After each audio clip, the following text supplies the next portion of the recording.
This is the book of Ecclesiastes, chapter 1. Ecclesiastes, chapter 1, verse 9. Reading from the NLT. History merely repeats itself. It has all been done before. Nothing under the sun is truly new. Sometimes people say,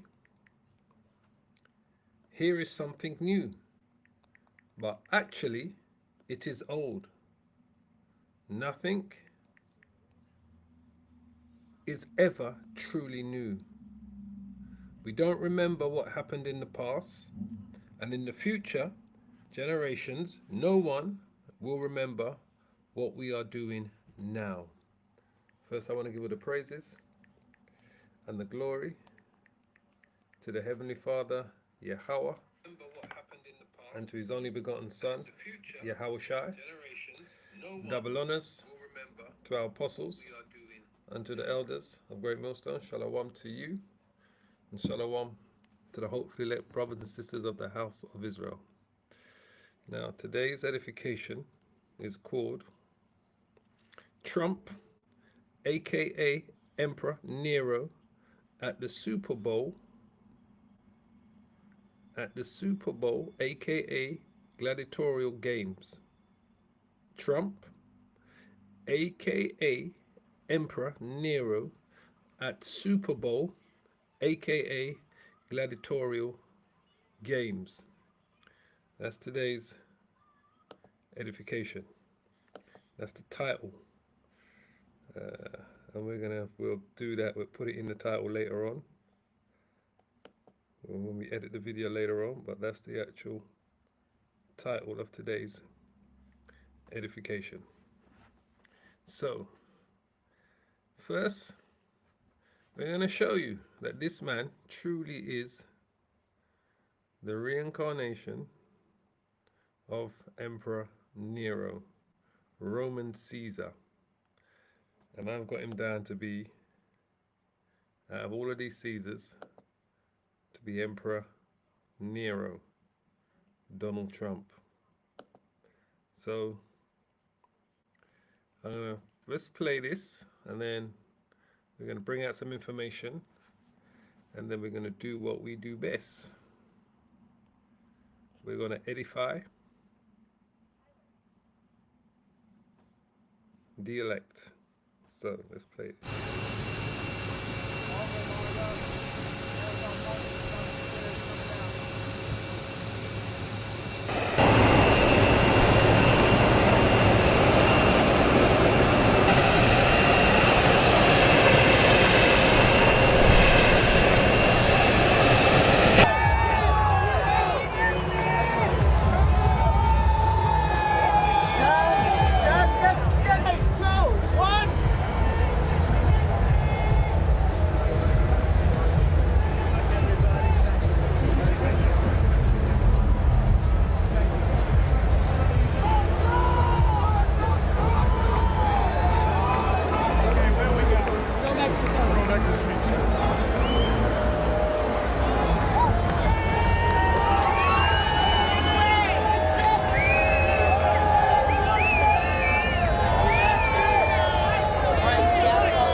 Twilight's last gleaming,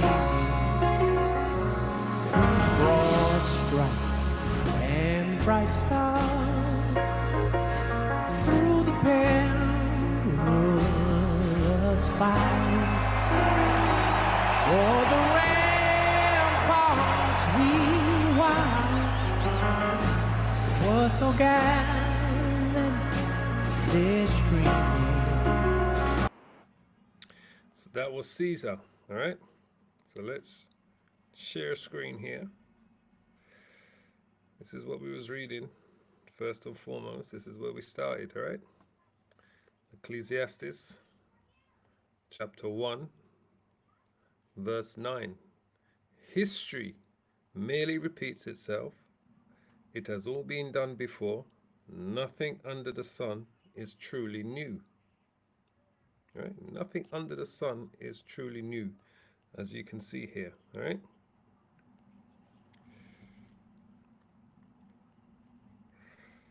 Sometimes people say, here is something new, but actually, it is old. Nothing is ever truly new. We don't remember what happened in the past, and in the future generations, no one will remember what we are doing now. Truly believe this man is a reincarnation of a Caesar, an Emperor Caesar, and I believe that Caesar to be Nero, Emperor Nero. And you've heard our apostles speak about that many times before regarding Trump, that they also believe themselves that he is the reincarnation of Emperor Nero. So we're going to bring out some information and some scriptures on the way just to see. So yesterday this is where he was at yesterday, right? It's not by coincidence that the name of the stadium is called Caesar's Superdome, right? That's where they held the NFL Super Bowl final. Now remember, he's the first sitting president ever in the history to attend a Super Bowl final. The first president ever. And where did he go? To Caesar's Superdome to witness it. So these are like foreshadows. These are like what's the word I'm looking for? That's another word. Is it like the foreshadow? That's another word I'm thinking of, but it doesn't come to mind right now. But that's where he went, right? To Caesar's. That's the name of the place. Caesar's Superdome, Emperor. Now that's the Superdome. Now let's just watch this now.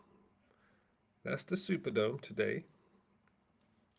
This is what you're looking at here is an amphitheater where gladiators dueled in ancient Rome. This is a recreation of it. They're showing you what it looked like, where the gladiators dueled in ancient Rome.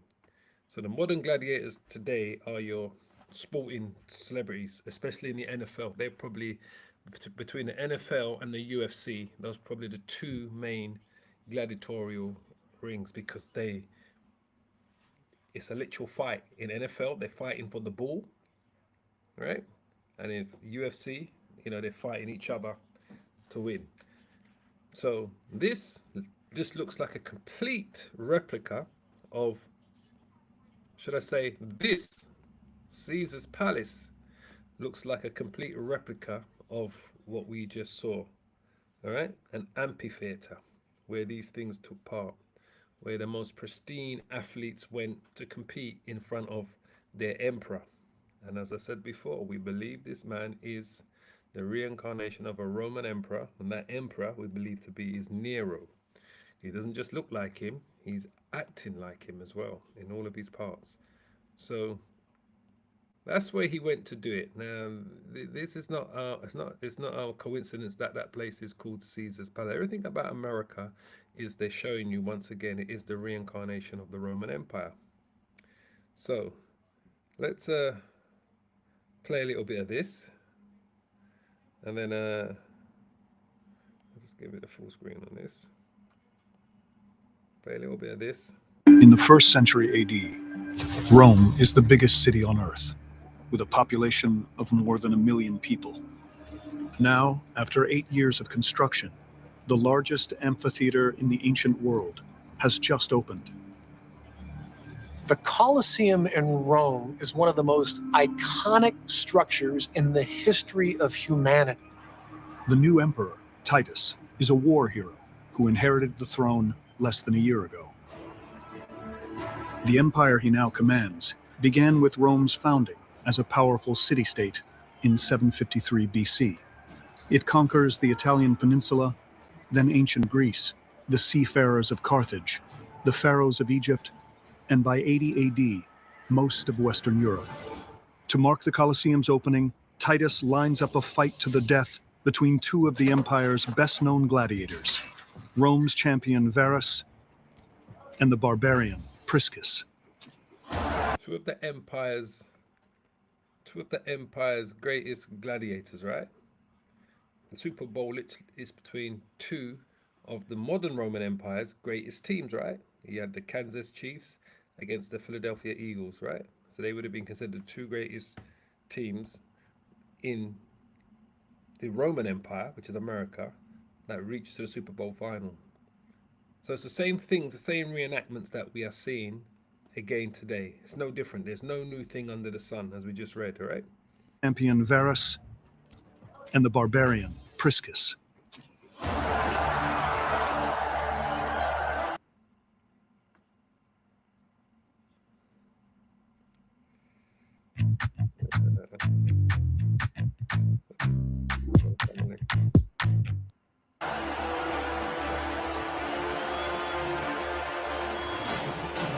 They're the prime athletes of ancient Rome.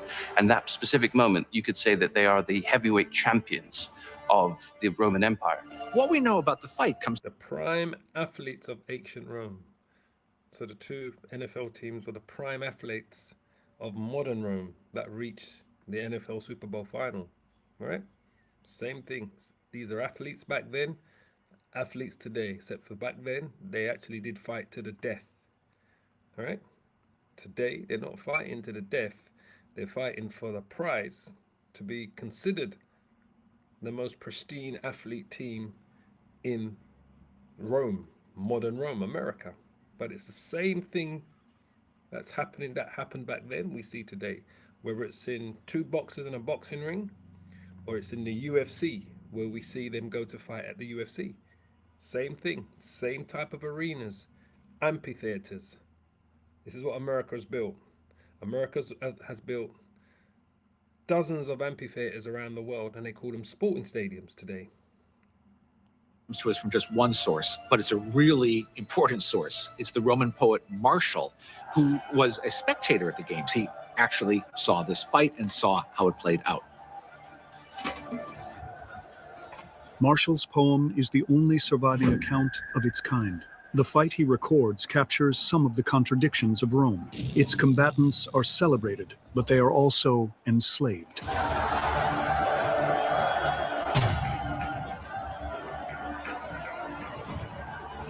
Can you imagine if you are a gladiator from Germany and you look up at the imperial box and there is Rome's emperor in the flesh with the power of life and death over you? Well, that must have been an overwhelming experience. That's Trump, the emperor, the modern day Caesar.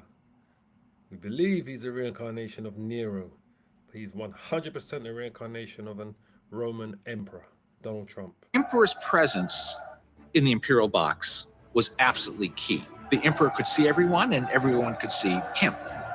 The games are all about Roman emperors giving the people what they need, and it's always described as bread and circuses. They had to feed the people of Rome, but once they were fed, they had to be entertained. Let the games begin! The schedule is an astonishing festival of death. The standard sequence of events was as follows. In the morning is when you had the venationes, the beast combats.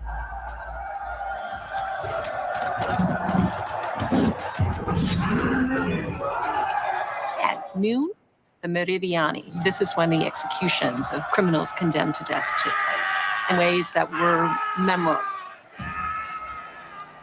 And in the afternoon is when you had the paired combats, the gladiators, the ones that entertained most of the people. When we are out there, you are not my friend. You are not my brother. You are my enemy. Most of the gladiators back then were Jakes, were Israelites. Let me tell you this for a fact. Most of those gladiators back then were actually Jakes, Israelites that were fighting in those arenas. All right? There are huge stakes for Priscus and Varus. The pressure must have been incredible. They are the headlining fight. And they will walk into that arena knowing that one of them may not walk out of there alive.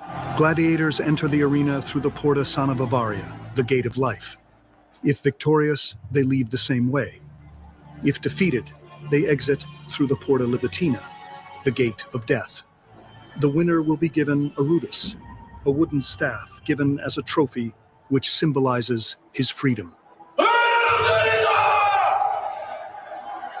So the stakes couldn't be higher. It's death or freedom.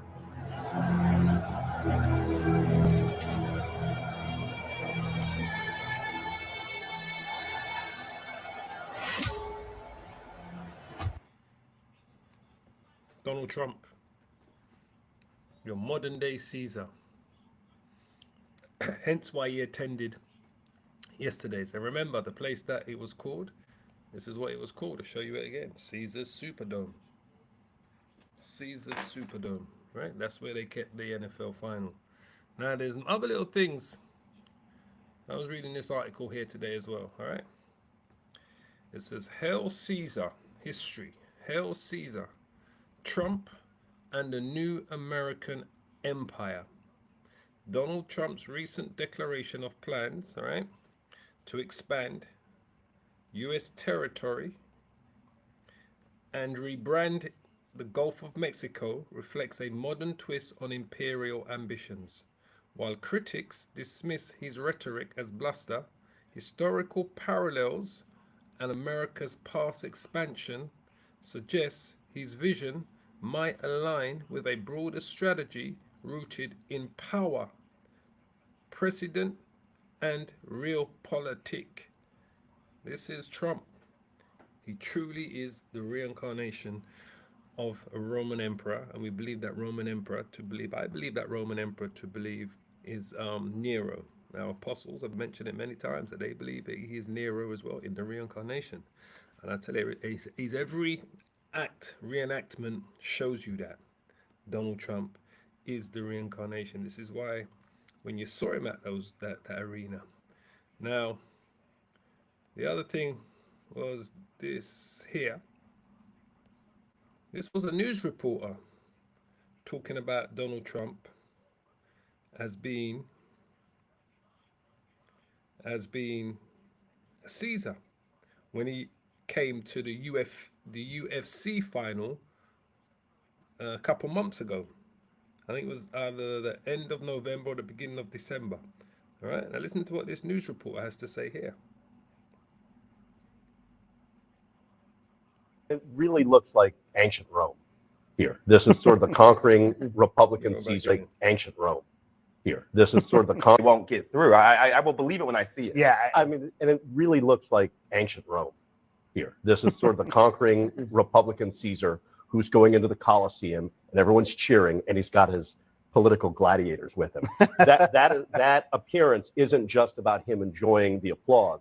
He's sending a message to the Senate, For sure. like, not only are you entertained, but these are my people, and are you willing to fight? Because here's who I have. See, he said it really looks like ancient Rome when he went into the arena, and that's where he was at. President Donald Trump, elect, was flanked by his political allies at the UFC event at Madison Square Garden. This was back in December, and this is what the reporter said. It really looks like ancient Rome. All right, they're not saying these things just out of saying it. The spirit is jumping on them to say these things because this is who this man truly is. He is an ancient Roman emperor, and we believe that emperor to be Nero, the reincarnation. The spirits jumped on that reporter to say that. It really looks like ancient Rome, right? Then you had hold on. Then you had back in November, the same month, I believe, when he went to that UFC thing, well, it says that Elon Musk did this post, right? November the 20th, 2024.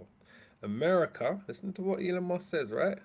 Was founded to be the true successor of ancient Rome.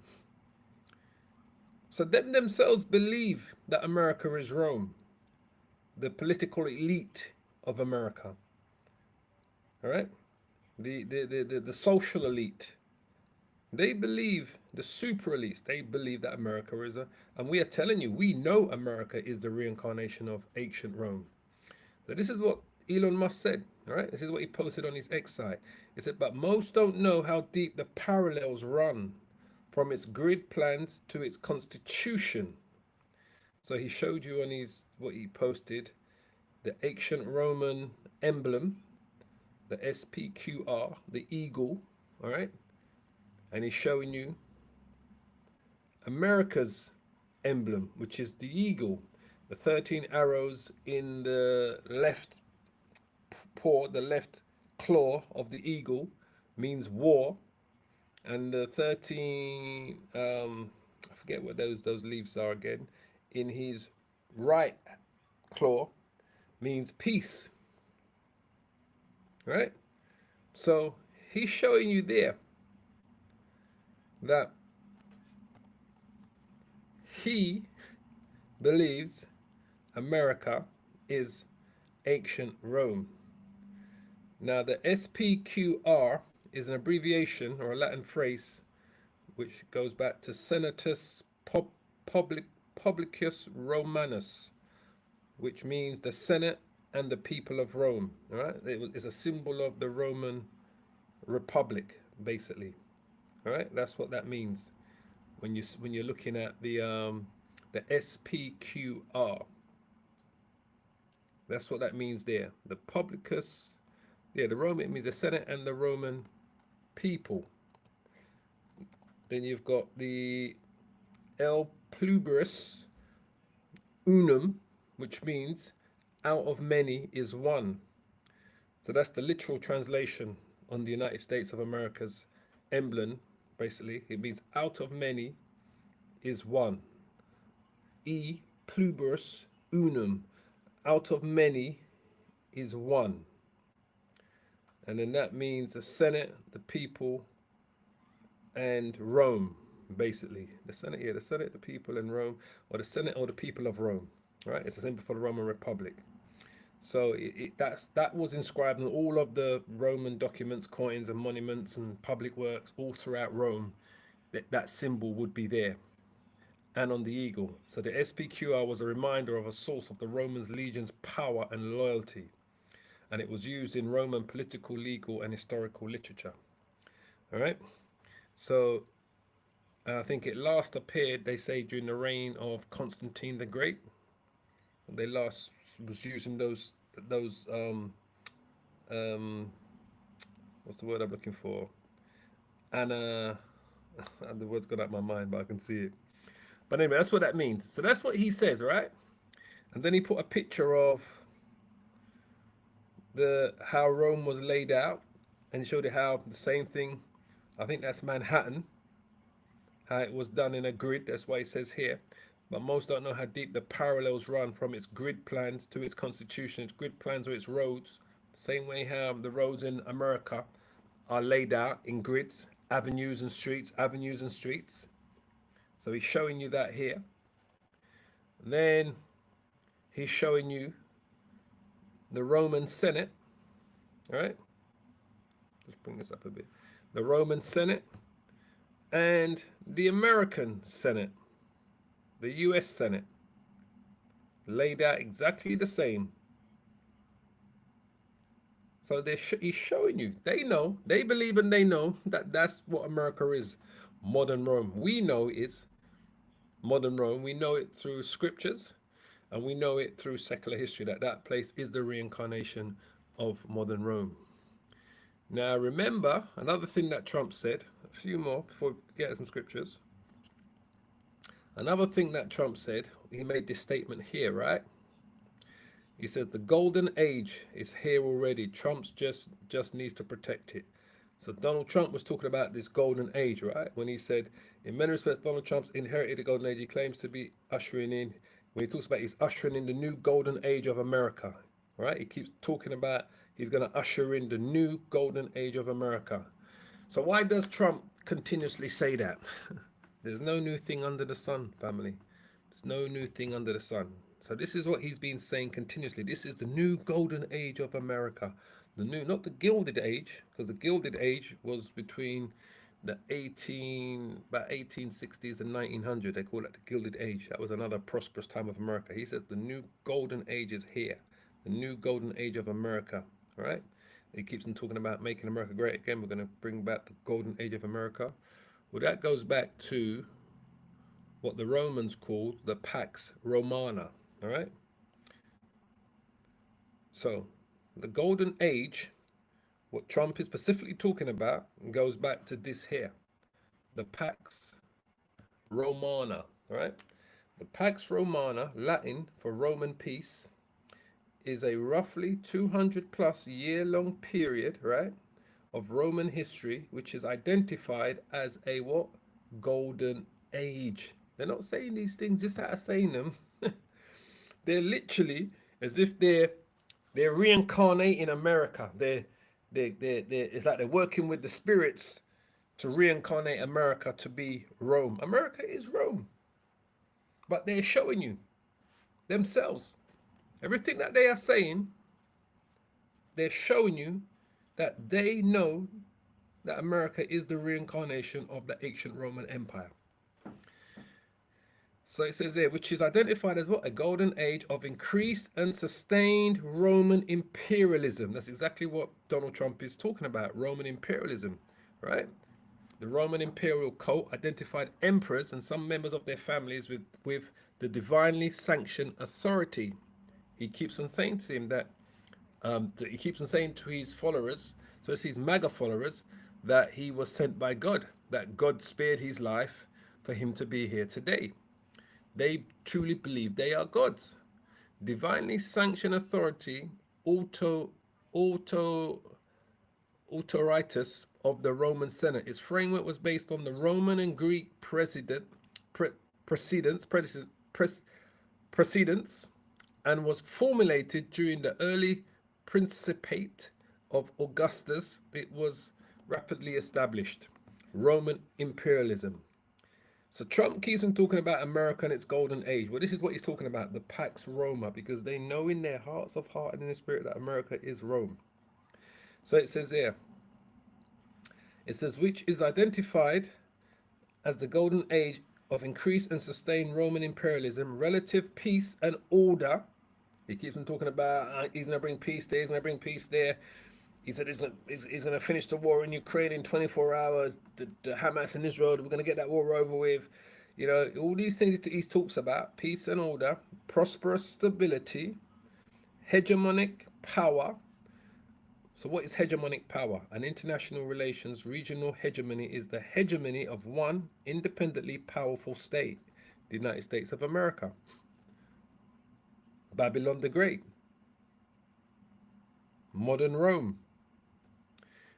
Independently powerful state known as the regional hegemon over the neighboring countries. What did he say to Canada? He said he wants to make Canada the 51st state, even though Canada is bigger than America, right?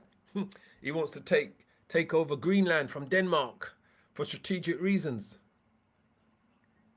So this is what hegemony is all about, known as a regional hegemon.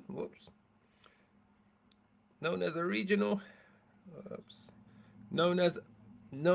regional hegemon over other neighboring countries. The relationship between regional hegemons and the other states within the spheres of the influence is analogous to the relationship.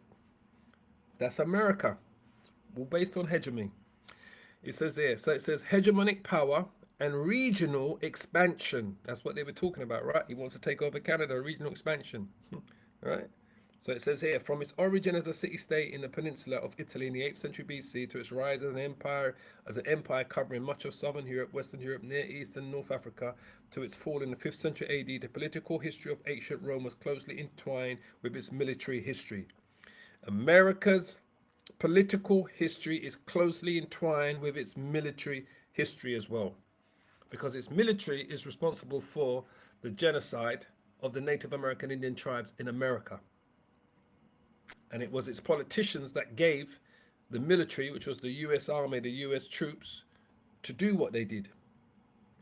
So the political history of ancient Rome was closely entwined with its military history. The political history of modern Rome, America, is closely entwined with the US military.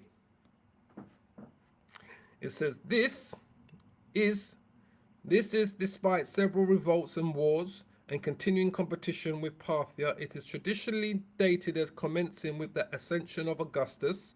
That was Julius Caesar's stepson. That's Augustus Caesar, right? Founder of the Roman Principate in 27 BC. So he was part of the second triumvirate, Augustus, all right? With Mark Antony, and I think the guy's name was Vatilius or Vanilius, something like that. The other guy. That was the second triumvirate. The first triumvirate was, I believe, was what's his name? Jonathan Cranus. Is it John Cranus? His name was Cranus, Pompey, and Julius Caesar. That was the first triumvirate. Augustus Caesar was Julius Caesar's stepson. He was part of the second triumvirate. It says, in 27 BC and concluded in AD 180 with the death of Marcus Aurelius, who was a Jake. Now, Marcus Aurelius Antonius, as you can see, there was a Jake. He was the emperor in the movie Gladiator, all right? The one that died at the beginning, who they said his son killed, but his son did not kill him, all right? But that's who that was with, what's his name? The Australian boy. I can see his face, but I can't remember his name again. Too many names. But that's the Australian boy that acted in the film with him, who played the gladiator. All right. So he was the emperor from 161 to 180 and was what? A stoic philosopher. And that's what we got to be when in this truth, boy. We got to be stoic when it comes to this truth, man. The prize is going to come in the kingdom, brothers. We got to be stoic, man. He was a member of the Nerva Antonia dynasty, going back to Emperor Nerva, who was I believe that was the first Jake, so-called black emperor, who was an Israelite of the Roman Empire that came in after Domitian. Yeah, because Domitian was the last one of the Flavian dynasty, the last Edomite empire. It says, and the last of the 5 rulers, later known as what? The 5 good emperors. And the last emperor of the Pax Romana, and an age of relative peace and calm and stability. As you can see, this is a Jake. This is a thing of Marcus Aurelius Antonius. Roman emperors didn't grow beards, didn't have curly hair. This is an absolute Jake. Even the image he's got on his shield, you can see the features are of a Jake. It looks like a woman, a Jake woman he's got on his breastplate there. So anyway, so that's the golden age that Trump is talking about. It goes back to the Roman times. When we go back to here, when Trump talks about this is America's new golden age, this is what he's referring to, the Pax Roma, because they know themselves that America is the reincarnation of the Roman Empire, aka Babylon the Great. So let's just grab a few scriptures. Let's grab a few scriptures.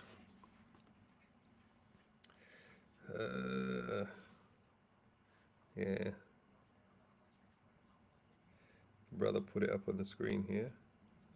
Stoic, a person who can endure pain or hardship without showing their feelings or complaining. This is what we got to be. We got to be stoic when it comes to this truth. All right, we got to be stoic, family. See, brother put up some beautiful precepts. Yeah, the Great Seal. Let me describe. Yeah, and we will get to some of these precepts shortly. That's what stoic means. And that's the fourth, absolutely the fourth beast. So that's what America is. So let me just go. We're gonna go into, where do I want to go? Where do I want to go? Let's go into Revelations 13. I'm gonna read down. I didn't know where I was going to take this in terms of time, scriptures, you know, so forth and so on. Working in spirit. I know I did a lot of talking at the beginning, but there's a lot of information sometimes that's out there, boy, and it's hard not to give you the information, if I'm honest with you. So let's go to Revelation.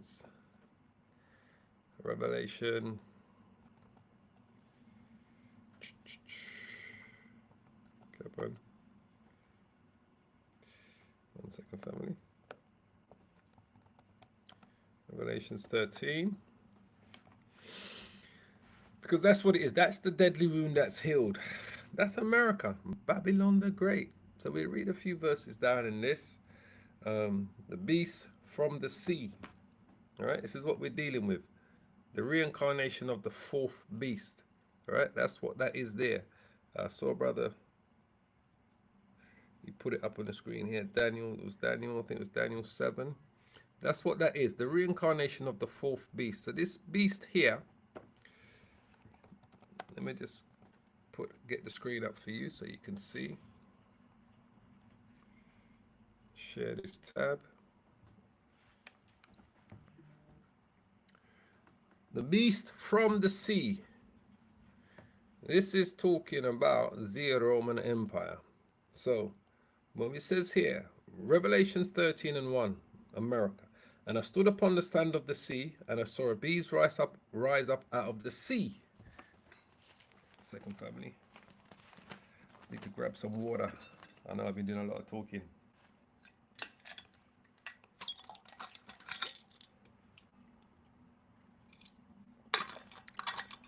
And I stood upon the stand of the sea, and I saw a beast rise up out of the sea, having 7 heads and 10 horns. Now, let's not forget this. Europe is also part of that Roman Empire. Europe is also part of the Roman Empire, the reincarnation of the Roman Empire, because the 10 horns that you see here are symbolic for the European Union. All right? At one point, outside the European Union in Belgium, they only had 10 flags. And the original members were, I believe it was seven members, and then it came to 10 within a few years, and it was 10 for a very long time. All right, the 7 heads represents the 7 empires, Edomite empires. And just so you know, all right? So you've got like the Germania Minor, Germania Major, French Empire, the Spanish Empire, the Roman Empire, the Greek Empire. Trying to think of the other one, the Greek Empire, and the Greek Empire, because they go back to the Greek, the Germania Minor, the French, the Spanish, the Greek, the Romans. 1, 2, 3, 4, 5. Yeah, that's the 7. Greek, Germania Minor, Germania Major, got the Roman Empire, the French Empire, Spanish Empire, and the British Empire, basically. And upon his horns 10 crowns, the European Union, and upon his head the name of blasphemy. And the beast which I saw was like unto a leopard. All right, it was like unto a leopard. It wasn't a leopard. It was like unto a leopard, which symbolically represents the Greek Empire. Because what did Alexander the Great always wear? He wore that leopard skin on his back and on his head. He had the head of the leopard on his head. Alexander the Great, who was the leader of the Greek Empire, who conquered the Persian and the Medes, right? After his father Philip the Macedonian died. And remember, Alexander the Great was an Edomite. They're from Macedonia, Eastern Europeans. And his feet was as the feet of a bear. All right, his feet as the feet of a bear. That's the Russians. All right, and that's symbolizing how the beast is going to be taken down from the feet. And his mouth as the mouth of a lion symbolically represents the British Empire. If you look at this, the emblem for Britain, it is a lion. And the dragon gave him his power. Now the dragon is the Roman Empire, and the reincarnation of the Roman Empire, where the powers, where the military power stems, is where? The United States of America. That's why it says, and the dragon gave him his power. It goes back to the Roman Empire, but America is the reincarnation of the Roman Empire, where that power seat is. And his seat gave him his power and his seat and great authority. All right. And I saw one of his heads as it were wounded to death, and his deadly wound was healed. And all the world wondered after the beast. So his deadly wound, right? His head, it was wounded, his deadly wound had healed, right? So he was wounded. So if we go to the book of Daniel's, let me just quickly bring that up here. This is speaking about the fourth beast.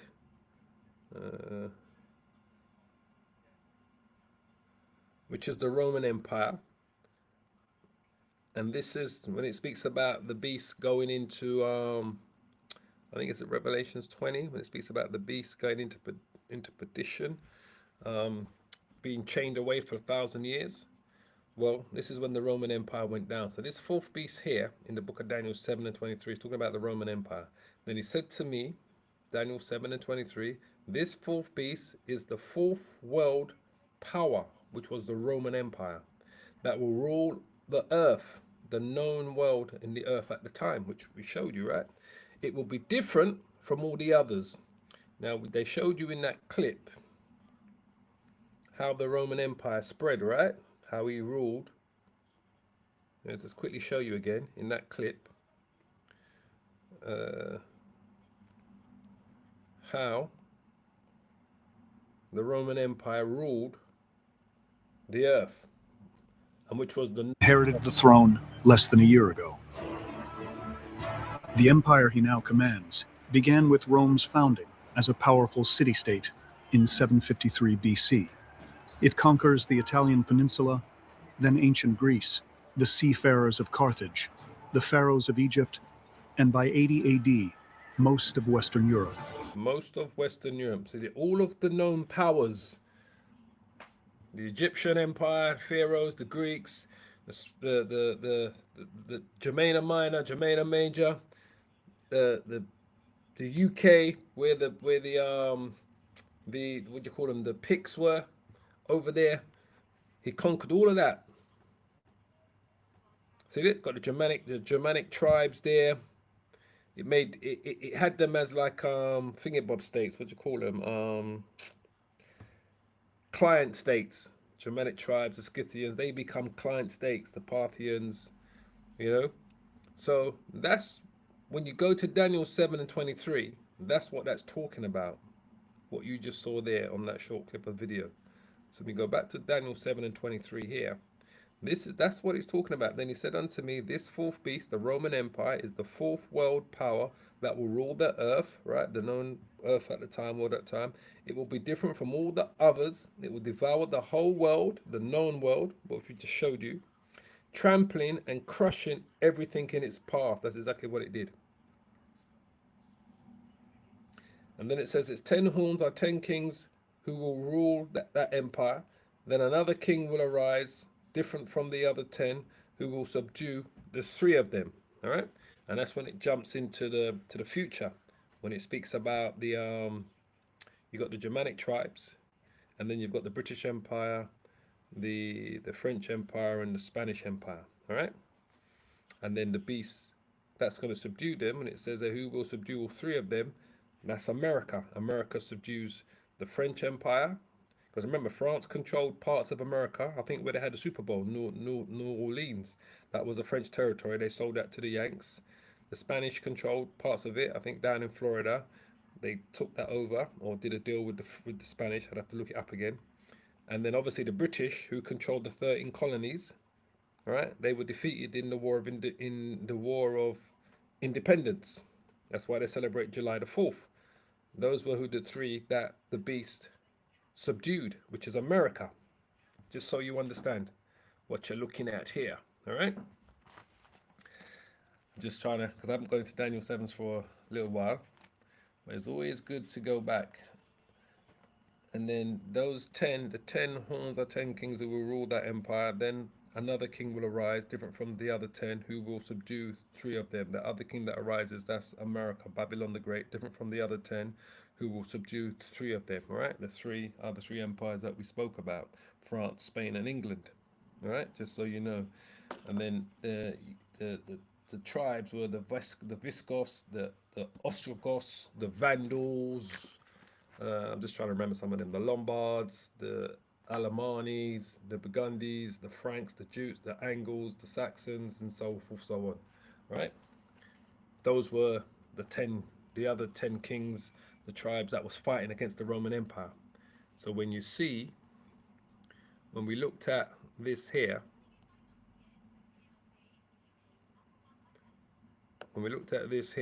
this is where they conquered the Roman Empire. And then these places kind of became like client states. The Germanic tribes, Scythians, the Parthians, they became like client states. But these were totally conquered, these places here, by the Roman Empire. That's the fourth beast with iron teeth. So when we go back to Revelations chapter 13, to give it some more perspective. Yeah, America's Rome, boy. So when it says here, verse 3, and I saw one of his heads as it was wounded to death, that's the Roman Empire. And his deadly wound was healed, and all the world wondered after the beast. So his deadly wound was healed during the Renaissance period. So when you go to, I'm just looking in my Bible, is it Revelations 20 I want? Yeah, when you go to Revelations 20, when it speaks about the bottomless pit, that's when the deadly wound was healed. So if we go to, let me just see if I can get this up here.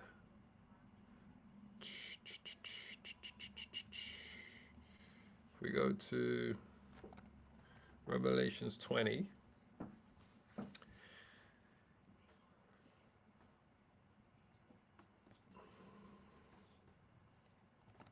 Revelations 20, and it speaks about when it was Satan was bound for 1,000 years. That's the Roman Empire being bound before the deadly wound was healed. So when it says here, Revelation 21, and I saw an angel come down from heaven, having the key of the bottomless pit. Bottomless pit, it's talking about Europe, and a great chain in his hand, and he laid hold on the dragon. The dragon is the Roman Empire. He didn't come down and see a dragon blowing fire, and the angel came down and put a chain around the dragon's neck and took hold of him. No, these are metaphoric, symbolic, parabolic language. It's talking about the Roman Empire, the same Roman Empire we're reading about in Revelations chapter 13. And he laid hold of the dragon, that old serpent, as we know Esau is referred to as the serpent in the garden. It wasn't a snake in the garden. Serpent is just talking about his deceptiveness, why he's being symbolically referred to as a serpent, Esau, the Edomites. Because remember, the Edomites, the Romans were Edomites. The old serpent, which is the devil, the deceiver, and Satan, not the spiritual angel Satan. The word Satan just means adversary. This here is not talking about the spiritual angel Satan. And bound him 1,000 years. So after that 1,000 years is when the deadly wound was healed, which we refer to as the Renaissance period. And he says, and he cast him into the bottomless pit and shut him up and set a seal upon him. That's when the Roman Empire literally fell, you would say, because the Byzantine Empire, they refer to as the eastern part of the Roman Empire, was the power which was ruled by Jake, but the western part completely fell. And the last emperor in the western part, the last Edomite emperor in the western part of the Roman Empire was Domitian from the Flavian dynasty, right? He was one of, what's his name? Vespasian's sons, all right? And he cast him into the bottomless pit, Europe, and shut him up and set a seal upon him. So this is the bottomless pit here, what you're looking at here. Hold on. I'm glad I still got this up. So this is the bottomless pit here. And he sealed him up. All right, in the bottomless pit here. Europe. What you see here. So we go back to Revelations 20. And he says he cast him into the bottomless pit and shut him up and set a seal upon him that he should deceive the nations no more. All right, these Edomites, the Roman Empire that was ruled by these Edomites, could no longer deceive the nations no more. The Byzantine Empire was the power. It was, people refer to as the eastern part of the Roman Empire. It was mainly ruled by Jake's Israelites, all right? Till the 1,000 years should be fulfilled, until the 1,000 years should be fulfilled. This is when the deadly wound was healed. And after that, he must be loosened a little season. So we are living in that little season now, and we're coming to the end of that little season. So that's when the deadly wound was healed. So we go back to Revelations 13, just so you understand. All right. This is talking about the Roman Empire, Europe and its power back then. The Edomites being taken down, being shut up, sealed, so they could no longer deceive the nations. So that little season, now he's been loosened, and we are living in that little season. So when we go back to Revelations 13, this is now where it kicks in here, when it says, Revelations 13:3, it says, and I saw one of his heads as it was wounded to death, all right? and his deadly wound was healed. The beast, the fourth beast, the Roman Empire. His deadly wound was healed. So this now is talking about this little season that we're living in now. So the beginning of the Renaissance, roughly around the time of, we can say the times of Isabella, Queen Isabella and King Ferdinand, you know, going back to the Borgias.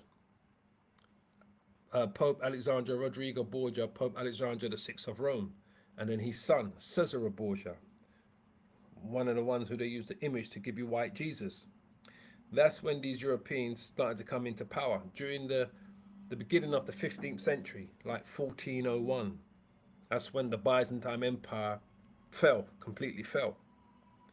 And he says, I saw one of his heads as it was wounded to death, and his deadly wound was healed, and all the world wondered after the beast. All the world. So this man, he became like the forefront of technology in the world, of everything. You know, whether he stole it or produced it himself, he was the one that kind of presented that to the world. So, you know, all this technology we are seeing today, it's these Edomites that brought it to the table, and then the rest of the nations know how to do these things now.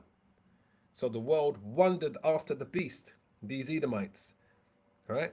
Which is, as we said before, these so-called Europeans, so-called white men, and America that was conquered by these Europeans, right? Which we know today to America to be Babylon the Great and the reincarnation of the Roman Empire.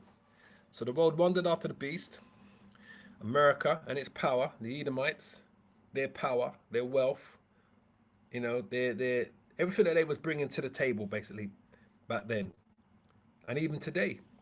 And they worshipped the dragon, the Roman Empire, which gave power unto the beast, right?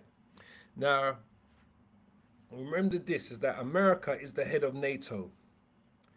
NATO is the military arm of the beast, and America is the head of, this is why it says, and they worship the dragon, America, the reincarnation of the Roman Empire, which are these Edomites, because that's their stronghold, which gave power unto the beast. So these European Union, they are part of the beast, except the power for the beast lies in America. That's where its military power is. It's monetary power. It's money, where the money lies, power, that lies in London. All right? Its religious power lies in the Vatican in Italy. All right? But they're all part of that one beast, that Roman Empire reincarnation. And they worship the beast, saying, who is like unto the beast? NATO is the military arm of the beast. America's the head of NATO. These European nations are all members of NATO.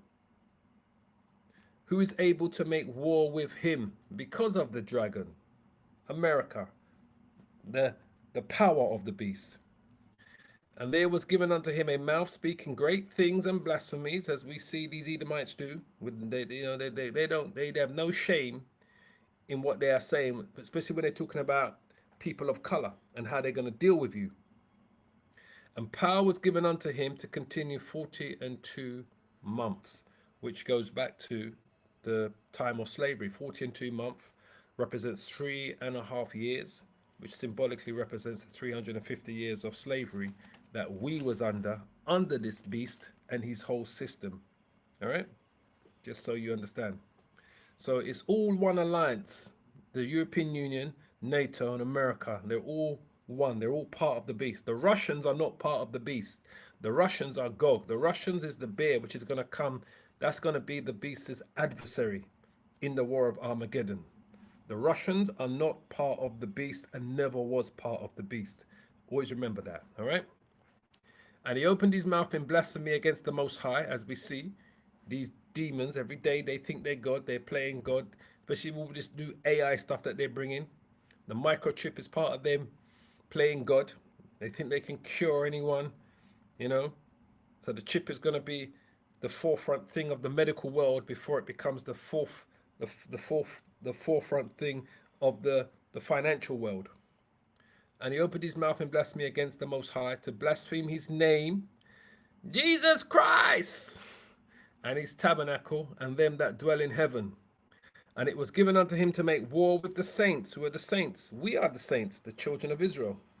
When they came to the Americas, Those were the wars they was fighting with the Gadites, the Native American Indians of North, South America, and Canada.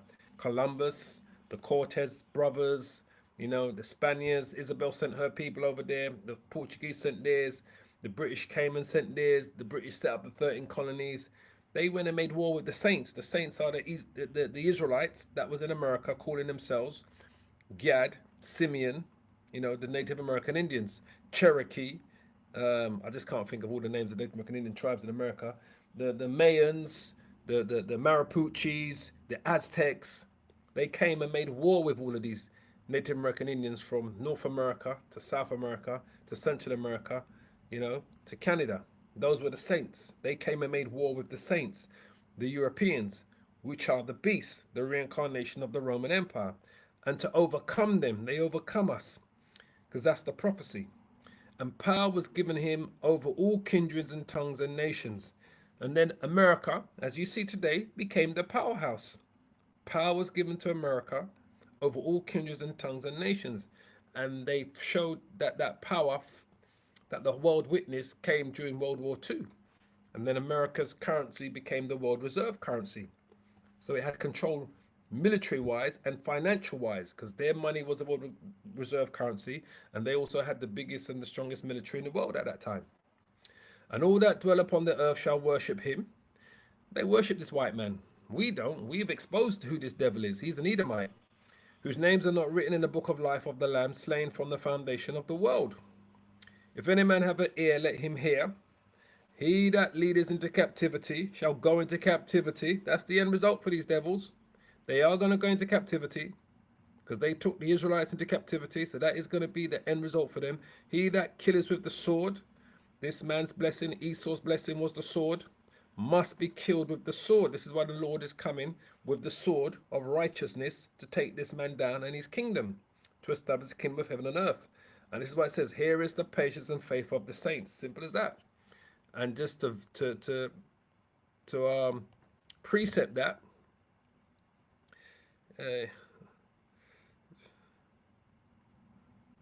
judgments, all kindreds under heaven. It says here, Daniel 7 and 25, because this is in the NLT, I'm just going to leave it here. It says, he will defy the Most High and oppress the holy people of the Most High. Now, we just read that in Revelations 13, right? We just read that in Revelations 13, how he was given unto him to make war with the saints and to overcome them, and power was given to him over all kindreds and tongues and nations, right? So we just read that. So this is Daniel showing you here, Daniel 7, talking about the same thing that John the Revelator is saying. He will try to change their sacred festivals, which is what this devil did, and laws, and they will be placed under his control for a time and times and half a time.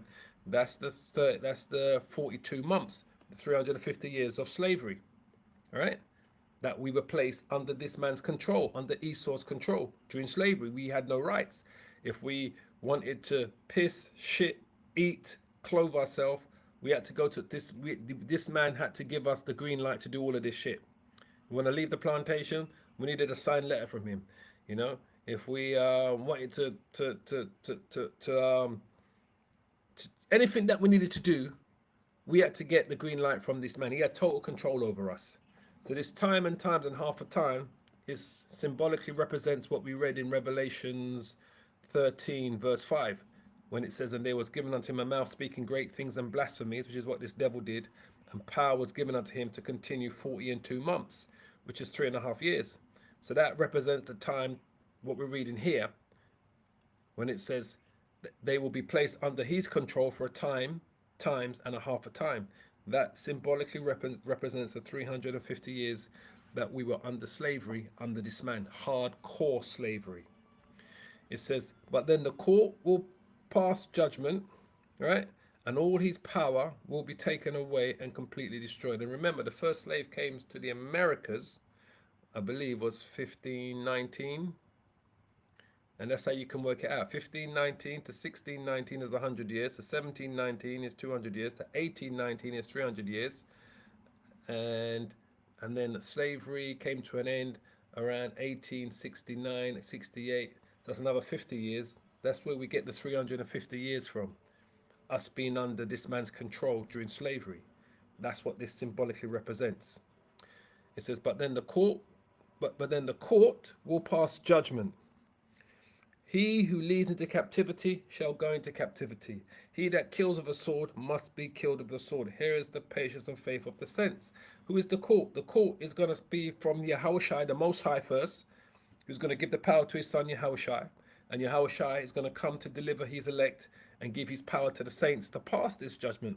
But the court is actually in the heavens, in the heavenly realms where the Most High is. That's where the court is. Remember the scripture says, everyone must appear before the judgment seat, right?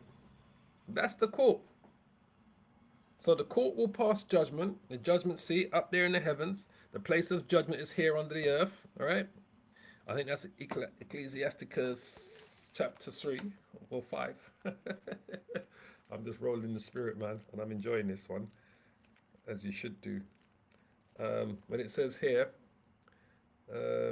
Ecclesiastes chapter 3, I'm just going to quickly read it.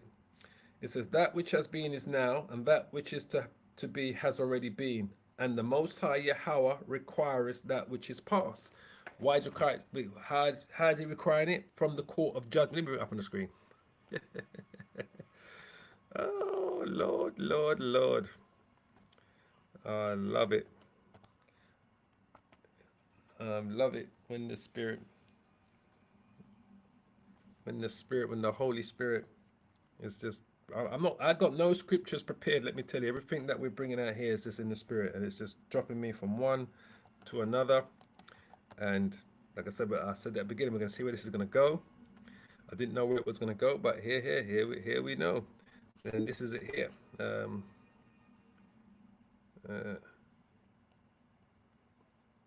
Okay. Ecclesiasticus 3, verse, here it is, 3 verse 15. Ecclesiastes chapter 3 verse 15. That which has been is now, and that which is to be has already been. And the Most High Yahweh requires that which is past, right? The court that passes the judgment is up there in the heavenly realms where the Most High resides, and Yahushua and the angels are. So he requires that which has passed. Slavery is the thing that they did to us in that place, spiritually, symbolically known as Rome, spiritually known as Sodom and Egypt, symbolically known as Babylon the Great, the daughter of Babylon, and Edom, the United States of America. The Most High requires that which is past. And moreover, I saw under the sun the place of judgment, which is here on earth. What's under the sun? The earth. The earth is under the sun. This is the place of judgment. But the court of judgment, where it's going to be passed, is up in the heavenly realm. The place where the judgment is going to be played out, taken out, executed is here on earth. That's why it says, and moreover, I saw under the sun the place of judgment, which is earth, planet earth. That wickedness was there. Now we can all agree on that, right? And the place of righteousness, that iniquity was there. So where's the place of righteousness? Well, the place of the land of the uprightness is the land of Israel. But we know pure iniquity is there. It's going on there, all right? Simple as that. So we know that. I said in my heart, the Most High shall what? Shall judge the righteous and the wicked. What does the scripture say in 1 Peter 4:17? Judgment must first begin at the house of Israel. So the actual righteous are the children of Israel, but not all of them are going to make it the first time round. So it says, I said in my heart, God shall judge the righteous and the wicked. The wicked are who? The Edomites, the so-called white man. Those who we're speaking about before, the Roman Empire, the reincarnation of the Roman Empire, the people that run this whole system. For there is a time there for every purpose and for every work. So that time of judgment is on its way. Now the other scripture I was thinking of was what's it called? I don't want to search it. Judgment seat. I know it's in the, where is it good? There it is here. Beautiful. 2 Corinthians chapter 5 verse 10. For we must all appear before the judgment seat of Yahushua HaMashiach. So where is that judgment seat? Where is the Messiah? He's in the heavenly realm.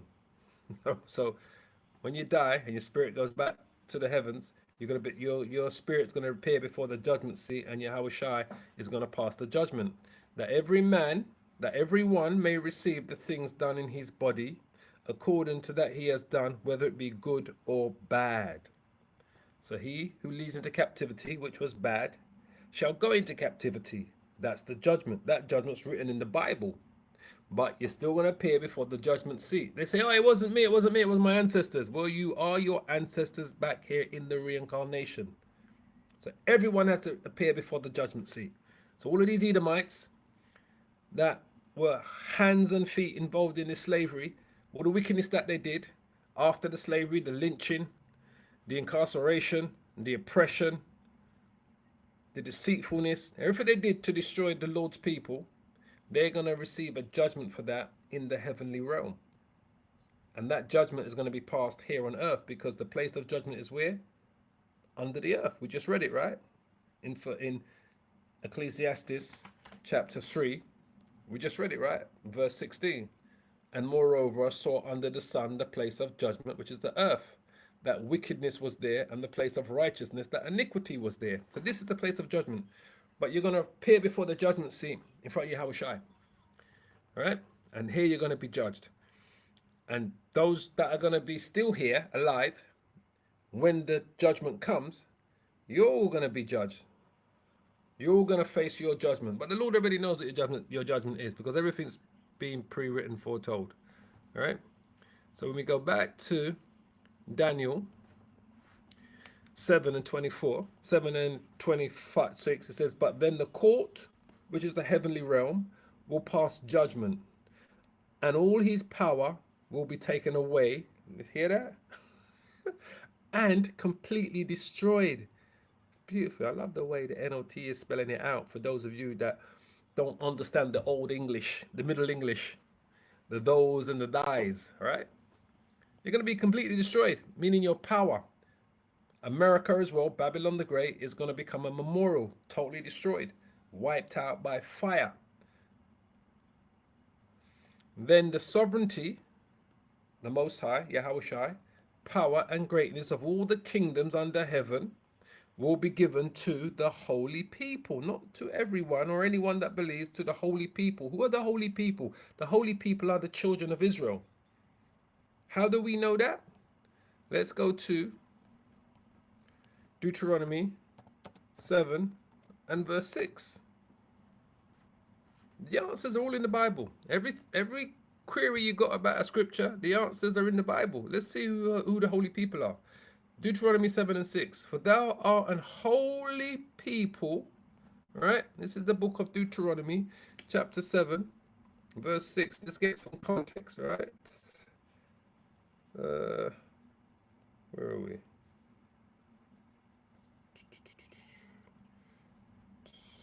Oh, that's fine. We'll go straight to the point.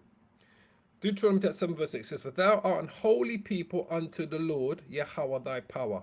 The Lord, Yahweh thy power, has chosen thee, the children of Israel, to be a special people unto himself, right? Above all people that are upon the face of the earth.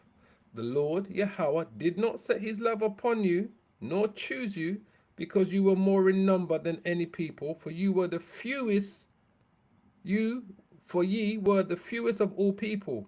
But because the Lord Yahweh loved you, and because he would keep the oath which he had sworn unto your fathers, Abraham, Isaac, and Jacob, has the Lord Yahweh brought you out with a mighty hand, and redeemed, Quanah, Deuteronomy 28 and 68, and redeemed you out of the house of the bondman, which is Egypt. That's why we tell you Egypt, the word Egypt is symbolically known as the house of bondage, slavery. America is spiritually known as Egypt and Sodom. Egypt for the house of bondage, slavery. Sodom for homosexuality, right? And redeemed you out of the house of bondmen from the hand of Pharaoh, the king of Egypt. Know therefore that the Lord Yahweh thy power is a power, the faithful power which keepeth covenant and mercy. This is why we tell you, even the wicked Israelites that will die the first time around, they're going to come back in the kingdom as our children, because the Most High will keep his covenant and his mercy. No one ain't burning in hell forever. Not even the Edomites are going to burn in hell forever. There's no such place as hell. first and foremost, all right? So even you wicked Israelites that will die during the judgment or during Jacob's trouble, however the Lord decides to take you out, you're going to come back in the kingdom in your right mind as our children. That's what the Lord said, which keep his covenant and mercy with them that love him and keep his commandments to 1,000 generations. And we haven't reached 1,000 generations, but just to show you. And repayest them that hate him to their face to destroy them. He will not be slack to him that hateth him. He will repay him to his face. The scripture says, right, in 2 Peter chapter 3, the Lord is not slack concerning his promise, like how some men count slackness. So we go back to Daniel 7 and 27. It says, then the sovereignty, power, and greatness of all the kingdoms under heaven will be given. So we're going to rule over all of these nations to the holy people, which are the children of Israel, of the Most High. His kingdom will last forever, and all rulers will what? Will serve and obey him. He that leads into captivity will go into captivity. He that kills with the sword must be died with the sword. Here is the patience of faith of the saints. All of these nations are going to serve and obey us. This was the end of the vision. I, Daniel, was terrified by my thoughts, and my face was pale with fear. But I kept these things to myself. All praises to Yahweh Ba'Shem Yahushai Ba'Shem Rakah Kodash. So, I'm going to leave it there. Man, there's loads of precepts coming on the comment board, man. But we've gone over the hour mark. I didn't even expect to get that far. The brothers put up some beautiful precepts, man. Loads and loads. I see your brothers are really hitting that comment board, punishing the comment board. That's beautiful. Seriously. I mean, we're gonna call it a day here. But Tawada, once again, to you brothers that have been engaging intelligently, spiritually on the comment board with your precepts, with your information. Truly, Tawada to your brothers, man. Always showing yourself to be doing a righteous thing here. You're edifying the flock. Tawada for you brothers that have been doing that on the comment board as always. But I'm going to finish it here because we've just gone over the hour mark, nearly an hour and 15. As always, I pray you brothers and you few sisters have all been edified by today's edification. As always, I want to give all the praises and the glory to the Heavenly Father, Yahweh, and to his only begotten Son, Yahweh Shai, who the world ignorantly calls Jesus Christ. Double honors to our apostles and to the elders of Great Millstone. Shalom to you. And shalom to the hopeful elect brothers and sisters of the house of Israel. As I always say, many are called, few are chosen. Many are called, few are chosen. So I did say earlier, today's title, I'm going to change the title, is called Trump, a.k.a. Emperor Nero at the Super Bowl, a.k.a. Gladiatorial games, right? That's what it was. That's what it was all about. The beast, the dragon, so forth and so on, all right? So, shalom, shalom, shalom. All praises, brothers. And to you, few sisters, shalom, shalom, shalom. As once again, Tawada for the precepts, brothers. And, you know, shalom to you, few sisters that always tune in to be edified. And that's what it's about. It's about the edification. It's about prophesying and preaching to the elect and prophesying to the other nations, their downfall and what's truly about to come. For those of you that truly believe what the scriptures are saying.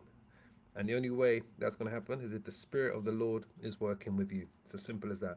So, shalom, shalom, shalom. All praises. I really enjoyed today's edification. I got to tell you, family.